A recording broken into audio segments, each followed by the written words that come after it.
Welcome to the world tonight. We here with once again two of my dear friends. As usual, we here with Rich, but we got a special guest tonight. We got Miss Phyllis, the boss lady.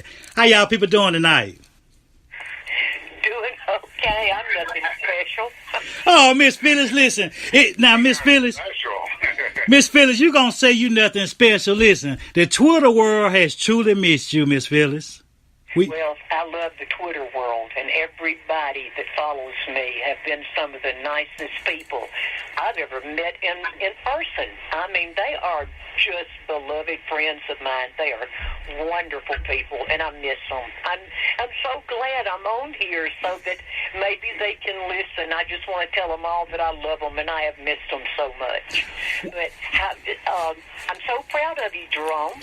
Well, Miss Phyllis, we just trying to get something going. It's several days, a few weeks, a month, as we say, before football season, and we want to just have some conversation. We don't want to get into a lot of football talk tonight. One thing I do want to talk to Miss Phyllis, talk about Miss Phyllis. I want to talk about you. I want to know where you've been hiding at these last few weeks and months, and just let the Twitter world know.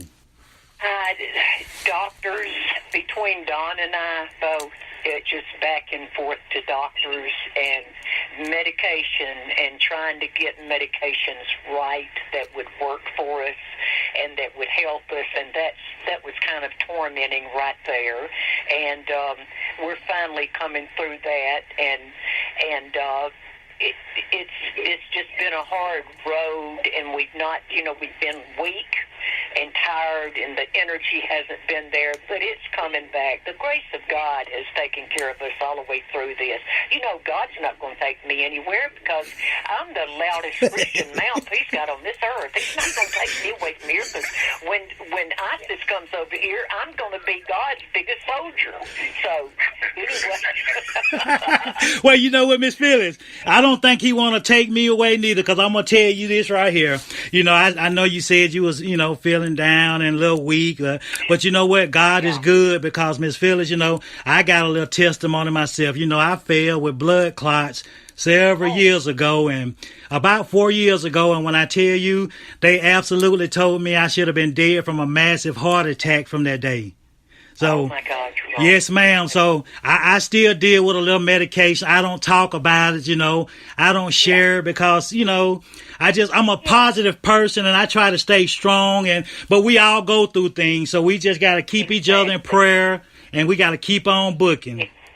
Exactly, and when you get my age, there's hypertension medications, and they're not fun to take. I mean, there's just so many side effects and different things like that. But hey, it's just it just happens, and I just thank God that He's blessed me to still be here with my family, and I can still be with my family and love them and help them and take care of the best I can, because that's all I care to do, and to do the same thing for my beloved friends and all my family. And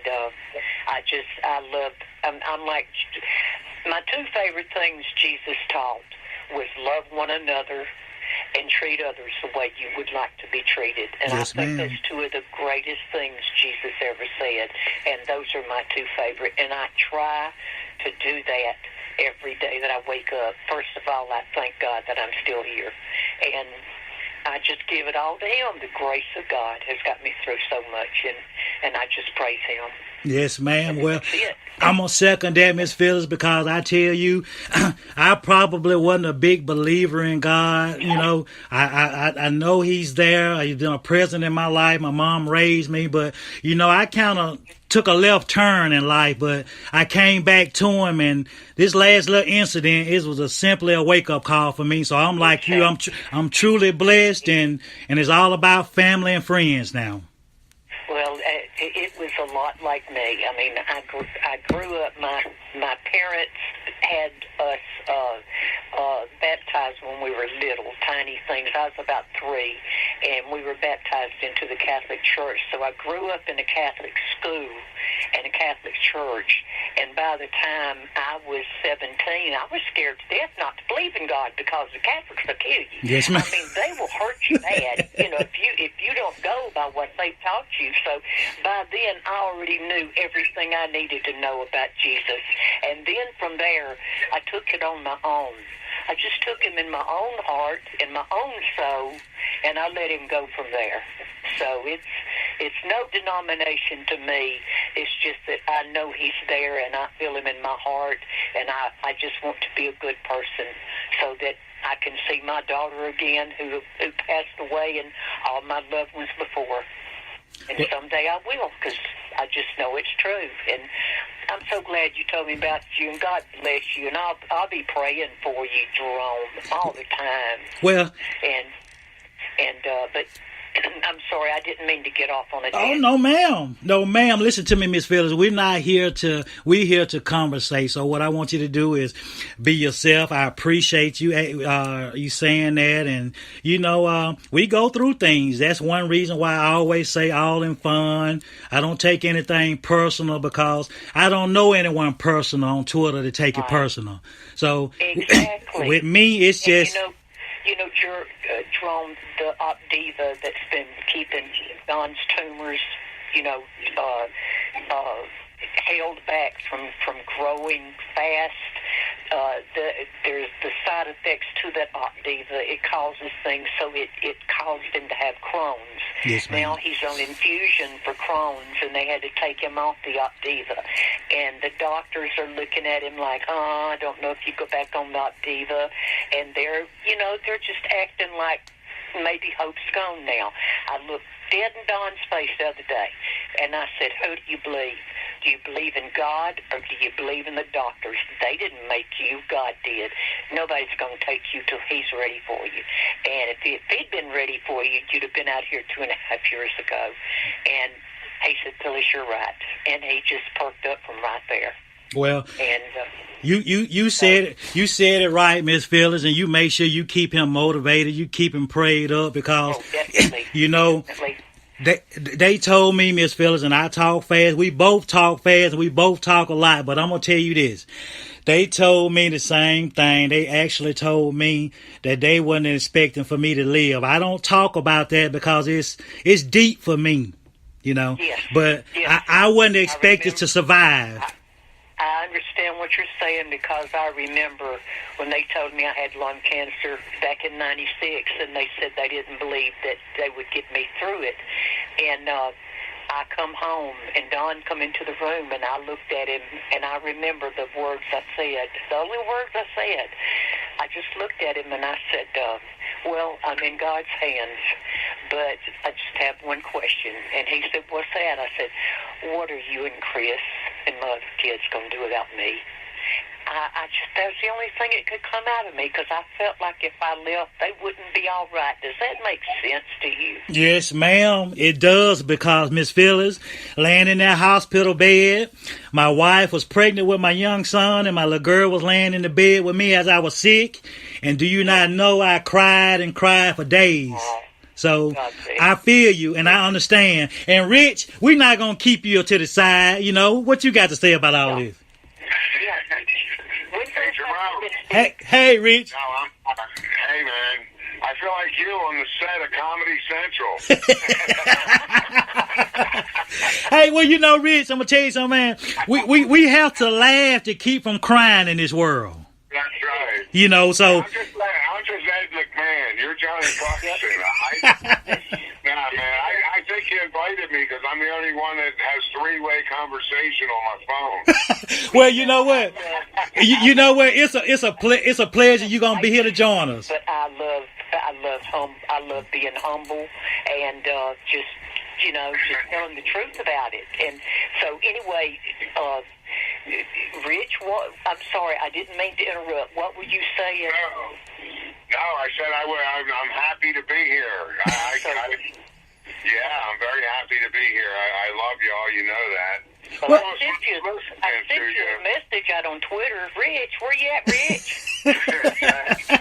Well, Miss Phyllis. Well, Miss Phyllis, you have a... Go ahead. Sorry. Oh, that's okay, Rich. That's okay, Rich. Miss Phyllis, you have a lot of people that truly has missed you on Twitter, the Fine Bomb Show, which we're not going to talk too much about the Fine Bomb Show. So just tell us, what's been going on with Miss Phyllis these last few weeks or months. How you... It's about the same thing, trying to get over these medical issues, and what we've been going through makes us, it just zaps us. It just zaps us of our energy and stuff like that. And to be honest with you, the second time I had cancer in 2010, Jerome, I think that cancer is when it just really zapped my immune system, because I don't think my immune system has been back to par since then. And the first cancer, it took a lot out of me. It took years to get back to myself, but it's like every little thing has hit me since then, and I believe it's just, but now my immune system seems to be picking up and getting better, and I am starting to feel much more physically strong. And I hope people understand that, because I would never, ever leave anybody that I care for or love or turn my back on, never. Because if I'm your friend, I'm your friend for life. And that girl. Absolutely. Well, we all friends for life. We all friends. Hey, Jerome, I want to ask you a couple of questions real quick. Go ahead. I was listening to Phyllis, and one of the things you said is that you miss everyone. My question to both y'all would be, I've been very fortunate. I've probably got to meet the most people out of all of us, and I'm very, very lucky. Phyllis, if I was to say to you, who's the one person that you would like to meet and you haven't yet, who would that be of the extended family? And I know it's kind of a loaded question, but I'm thinking like Darlene from Gadsden, Allison from Franklin. Yes. That's what I'm trying to get you towards. And then you be next, Jerome. Yeah. Who would it be? You know what? I asked Darlene if I could adopt her. I didn't know she was almost as old as me. Or I didn't know that I was old enough. Yeah, she's listening. I just love her. No, I know. I'm just kidding. I said, I want to adopt Darlene. I said, that's the most precious person I've ever heard in my life. Yeah, she's great. Oh, she is wonderful. And we just have the best time during football season, going back and forth. I just love her so much. She was wonderful. I'd love to meet her. I'd love to meet her. Allison and Franklin. Another one. She just had an album come out, as a matter of fact.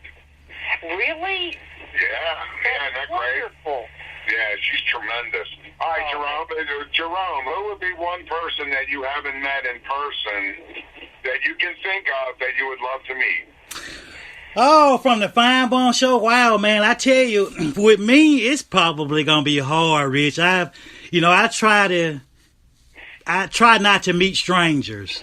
So a lot of the people I've met on Twitter, man, is all family and fun, but I'm going to go a little bit to the left with you, Rich. The one person I probably would want to meet in person for a laugh would be Charles from Reeltown. I think Charles is a character. Charles, for whatever reason, he tickles me to death. And he does me too. I would love to meet him. Who else, Jerome? You know what? I can't really, it's so many, Rich. I don't want to pick. That's what I'm saying. Yeah. I don't want to pinpoint. Yeah. How about Jim? How about Tim? Yeah, absolutely, Philly. Go ahead. I would love to meet Fred from Plano. Oh, yeah. Oh, you haven't met Fred yet? Met Fred. Oh, yeah. He's wonderful. Tremendous man. He is a wonderful person.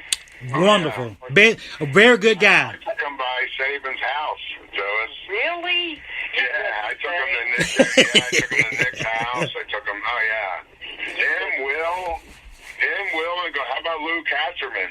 You got to meet Lou in your house. God, I love Lou. Oh, my goodness. How can I not think of Lou?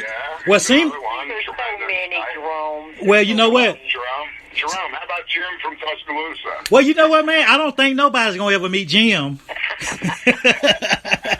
Hey, but I tell you what though, man, we need to set up some kind of reunion or a meeting. You know, you got so many fine bum callers that interact with us on Twitter that would love to meet everybody, and you know, we just need to, I don't know if we need to do it yearly or bi-yearly, but we need to create a family reunion from this Twitter thing so we can become a little bit closer, which we already close, but, you know, it seems like we family and when we're not.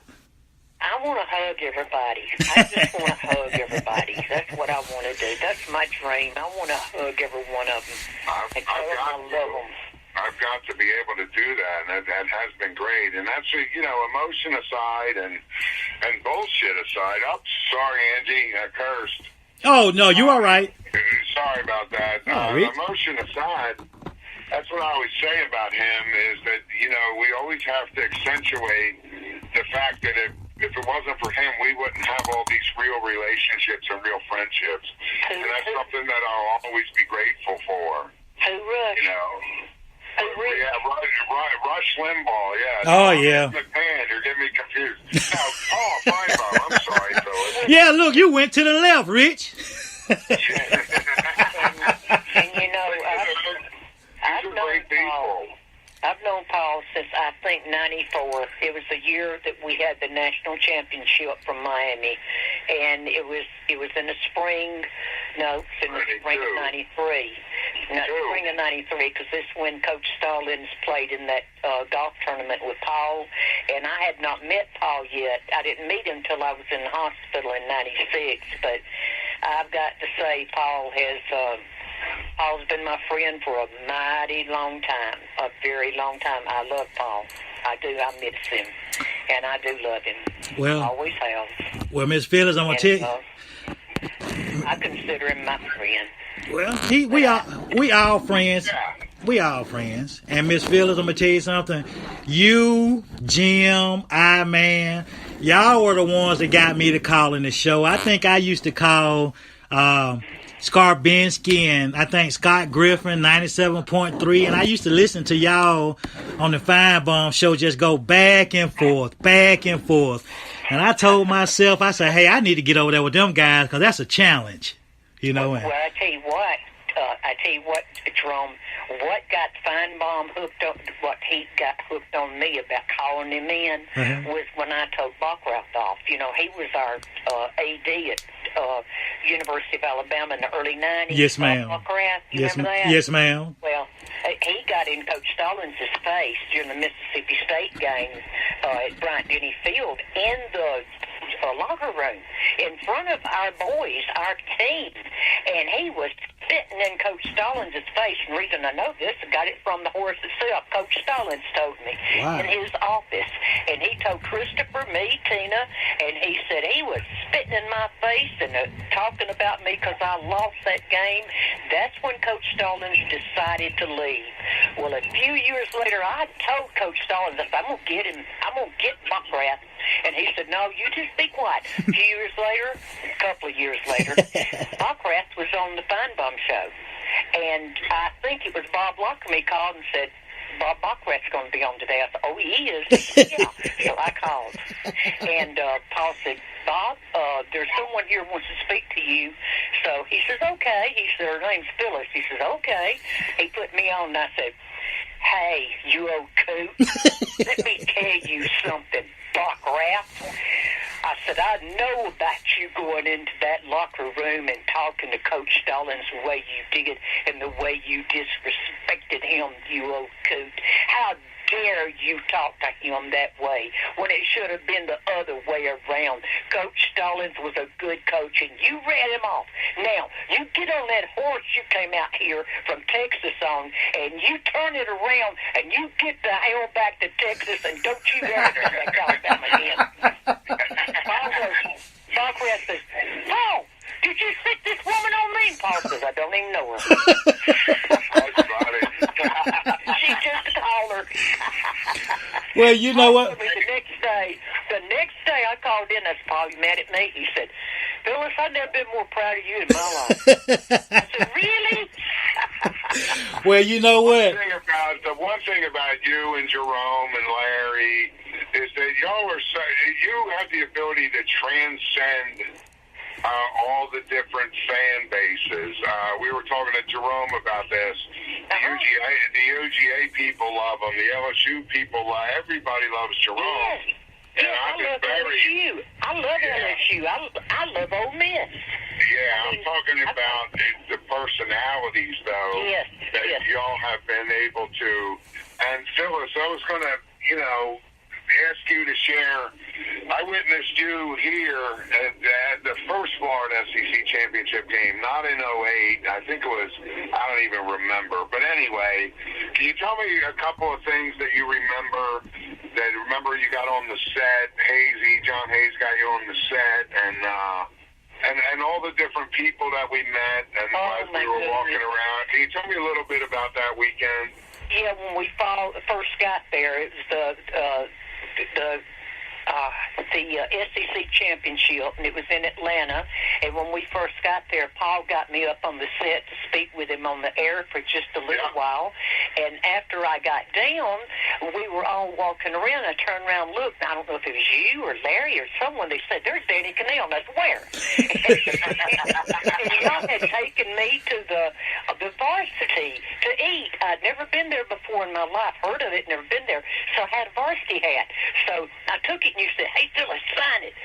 So I signed it, Phyllis from Mulga. And I walked up to Danny Cannell, and I said, "Hey, Danny, here's your here's an autograph for me." And I put it in his hand, and he looked at me real funny, and I just threw my arms around him and just hugged the mess out of him.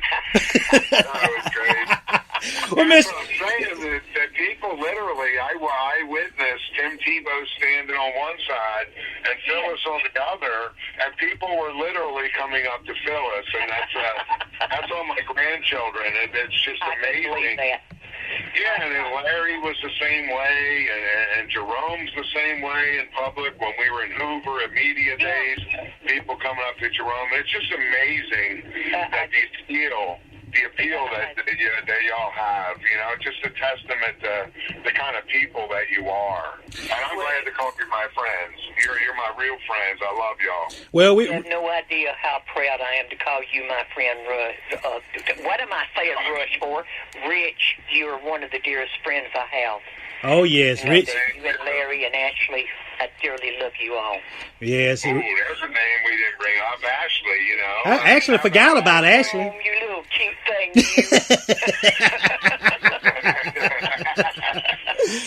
Hey, I haven't mentioned that. Wow, I think last time we saw Ashley was at SEC Media Days? Yes. SEC Media Days. I just love Ashley to death.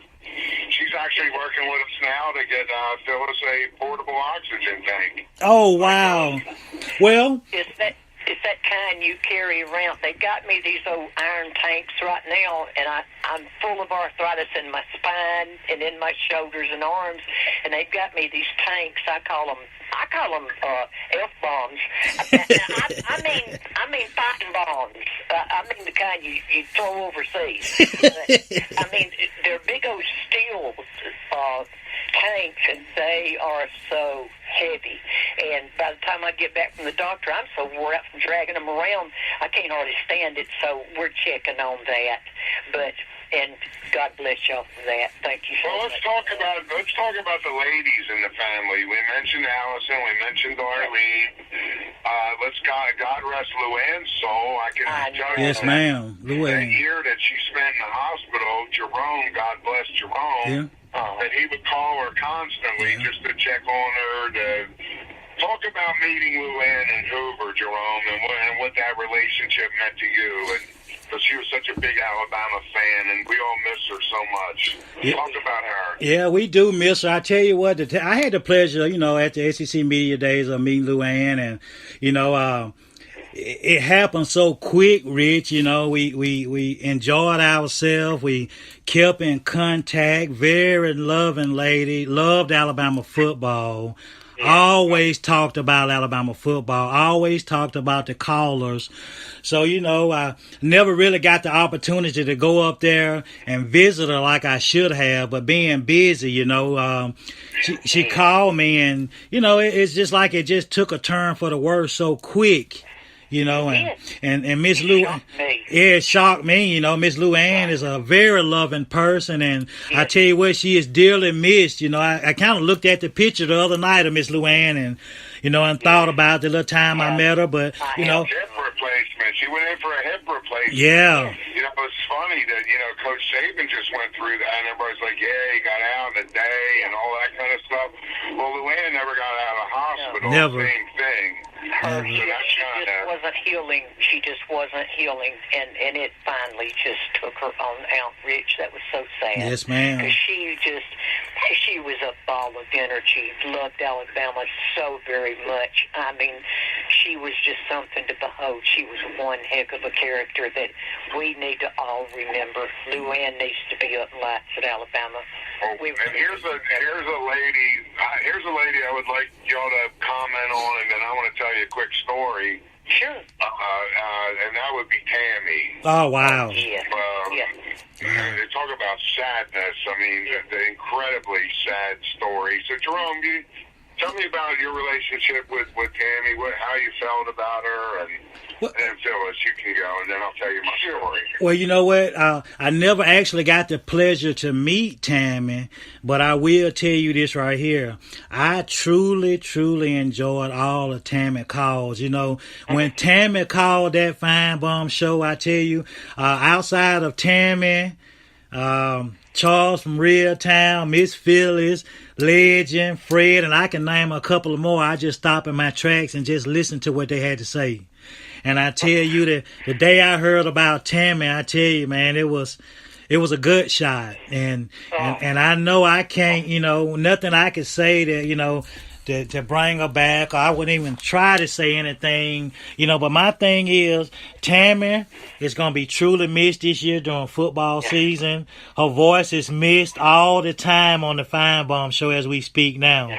So, and I tell you, I wished I could have met her in person, but I will see her one day. That's true. Amen.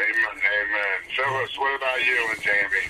Well, when I called Fine Bum, it was on Friday. She was wrecked out in that morning, I believe.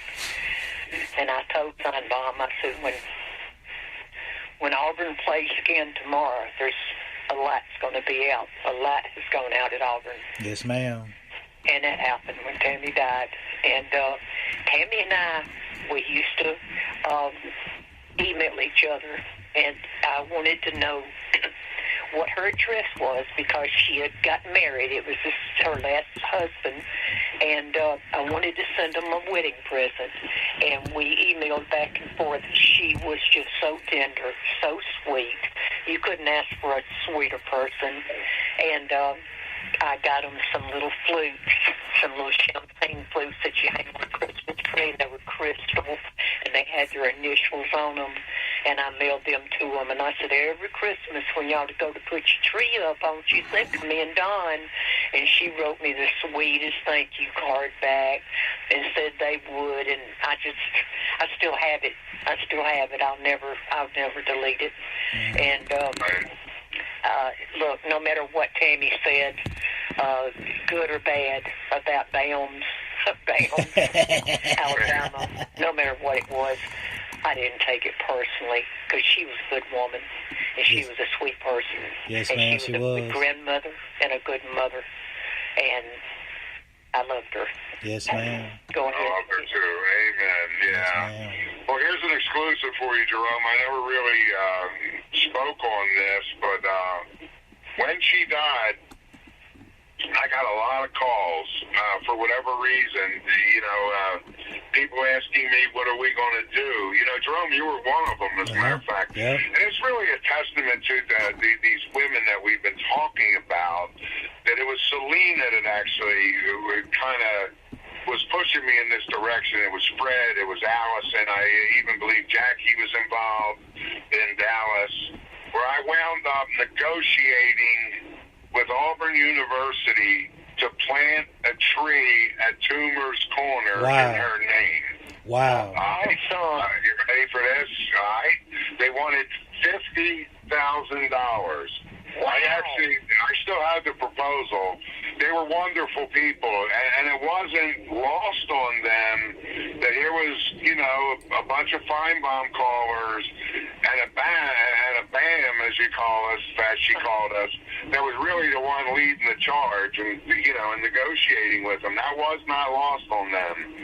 Obviously the correlation with Harvey Updike. So I actually negotiated with the city of Auburn. We had two options. One was an oak tree at Toomer's for $50,000, like I said, and the other option was a planter in the city. I was dealing with the Parks and Recreations Department. Oh man! And so we can still. We didn't have the strength or the momentum. It was Christmas time, if you remember. Yeah. We had just did a GoFundMe that we all had contributed to. Right. And Allison is just like, she's such a great consultant for me, because she's an attorney like Fred. Fred was involved too, by the way. And we just felt that it wasn't the right time to try to raise $50,000 for an oak tree. Yeah. So that's a scoop, Jerome. Nobody knows that. I never called and told them publicly. Now, I did have private conversations with Paul. I did tell them what was going on and stuff like that. So, and again, it's something we could revisit. Again, $50,000 was a big number in our mind. Yeah, so that's what the Feinbaum family idea was, to honor Tammy. So there's your scoop, Jerome. Yeah, I never even told you, Phyllis. Well, one thing we can do, Rich, we can probably, during the football season, my man, we not only the Feinbaum, the small group of us, we can put something out, and if we can't reach the $50,000 goal, we can reach some type of goal, because, Tammy will truly be missed. Tammy's voice is a one of a kind, and you can sit back sometimes when the show come on and go off, and you wonder, when Tammy gonna call, but it's heartbreaking. But Phyllis, I want to say something. Sure. I haven't talked to you in a while, but what we want to try to do, Miss Phyllis, is I'm going to try to get a little show going, and I would love for you to come and participate with me 1 or 2 days a week, however many days you're comfortable with doing it, and honey, I would just be so honored to do that. To do that with you, I can't even imagine how much fun that would be. Well, that would just light up my life. I'm not kidding you. Well, I sit in one room most of the time, stare at the walls or the TV or the dogs. Well, we're gonna get you out of that. We're gonna get you out of that, Miss Phyllis. Okay? I love it. Because it's more to life than that. It's more to life than that. So we want to get you out, Miss Phyllis, and, we're going to give them another scoop. What we're trying to do for the football season starts, I got a few people behind me and a few people pushing me to start my own show. And what we're going to try to do is do a little call-in type variety show where I can talk to the callers and communicate to the caller. So it will be a call-in type, I haven't really announced it yet because we don't really know all the ins and outs on it. So you have super talent. You are very funny. You're a very loving and likable person, Jerome. I don't know anybody that wouldn't just adore you, and I think this is the greatest thing that you could ever do for yourself and your family. I think it's wonderful, and I'm behind you 100%. Well, Miss Phyllis, I thank you, and I will tell you this is new to me. I'm not gonna lie to you, and I gotta get super comfortable with it. But one thing about it, I'm gonna give you my all. I'm going to give everybody Do my what all. you got to do, honey. Yes, ma'am. I'll always be here. You just got to do what you got to do first, honey. I'll be right here. Well, I wanted to talk to you tonight. It wasn't about sports. I haven't talked to you in a while, so I wanted to just do a podcast and just listen to your voice for a while, Miss Phyllis. It's been a long time. Hey, listening to yours has really helped my feelings. And Rich, being able to talk to Rich, I don't get to talk to him often. Rich works so much, and it's just been great talking to both of you. And I feel my old fine bomb days coming back. I don't know. I just feel that I just want to call somebody. Well, what we gonna do is, Miss Phyllis, during the football season, we gonna try to have it set up where we can sit back and take calls even after the ball games or before the ball games or something. We really haven't got it planned out yet, but we gonna work on it and we gonna try to get everything down packed. Maybe looking for a few corporate sponsors down the road, but we gonna put a show together and we gonna have some fun with it. We're not trying to copy anybody. We just trying to have fun and give back to the Fine Bum family, the callers and Twitter family. We may have some quirks and stuff with Ohio State and Michigan people, hairball people, but it don't matter to me. Well, we can just hang up on them if they get too bad. Well, we gonna hang up on them, Miss Phyllis. Hang up on me first. No, ma'am. What'd you say, Miss Phyllis? What did you say? I'm sorry. What did you say, Miss Phyllis? I said they'd probably hang up on me before we'd hang up on them, believe me. Oh, no, ma'am. No, ma'am. Hardball, that's what I call hardball at Michigan and old Cal Turd. Cal Turd. He'll rear his ugly head up out that pastor if he hears I'm on any show. So bring him on. Well, we gonna get it together, Miss Phyllis. We definitely gonna get it together, and like I said, we working on some stuff, and all of this is just practice and fun, and like I said, it's gonna take a little time to get everything going and get comfortable, but we will have something to present to the doggone Twitter world here in a few months when you see some stuff. You bet. So, listen. Good luck to you, hon. Yeah, thank you so much, Miss Phyllis. It was an absolute pleasure to talk to you. I'm not going to keep you long because I know you have to get back to what you was doing. Rich, it was an absolute pleasure to talk to you again, my friend. And until next time, Phyllis and Rich, we'll see y'all, and y'all have a blessed night. You too, honey. Such a pleasure to talk to you, and God bless. And roll tide. Roll tide. Roll tide. Bye-bye. Love y'all. Love y'all too.